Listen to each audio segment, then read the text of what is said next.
Hyderabad మదీనాగూడలో food safety అధికారులు తనిఖీలు చేశారు. అంతేరా రెస్టారెంట్లో తనిఖీలు చేసిన అధికారులు ఫుడ్ హ్యాండర్ల మెడికల్ ఫిట్నెస్ రికార్డులు అందుబాటులో లేనట్లు గుర్తించారు. నీటి నాణ్యత పరీక్ష నివేదికలు సమర్పించకపోవడంపై అధికారులు సీరియస్ అయ్యారు. Desserts, non veg items, mushrooms, తరిగిన ఉల్లిపాయలను సరైన లేబులింగ్ లేకుండా నిల్వ చేసినట్లు గుర్తించారు. కాలీఫ్లవర్, బంగాళదుంపలపై ఫంగస్ ఉన్నట్లుగా గుర్తించారు. వినియోగించిన వంట నూనెను మళ్లీ వాడేందుకు స్టోర్ చేసినట్లు అధికారుల తనిఖీల్లో తెలిసింది.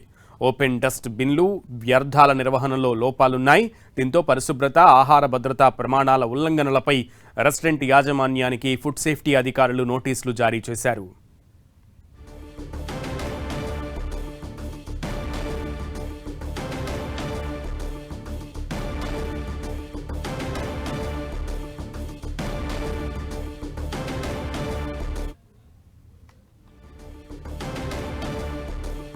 హైదరాబాద్ మదీనాగూడలో ఫుడ్ సేఫ్టీ అధికారులు తనిఖీలు చేశారు. అంతేరా రెస్టారెంట్లో తనిఖీలు చేసిన అధికారులు ఫుడ్ హ్యాండ్లర్ల మెడికల్ ఫిట్నెస్ రికార్డులు అందుబాటులో లేనట్లు గుర్తించారు. నీటి నాణ్యత పరీక్ష నివేదికలు సమర్పించకపోవడంపై అధికారులు సీరియస్ అయ్యారు.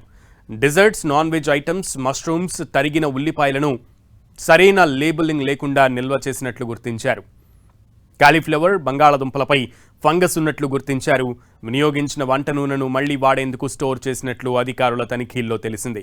ఓపెన్ డస్ట్బిన్లు, వ్యర్థాల నిర్వహణలో లోపాలున్నాయి. దీంతో పరిశుభ్రత, ఆహార భద్రతా ప్రమాణాల ఉల్లంఘనలపై రెస్టారెంట్ యాజమాన్యానికి ఫుడ్ సేఫ్టీ అధికారులు నోటీసులు జారీ చేశారు.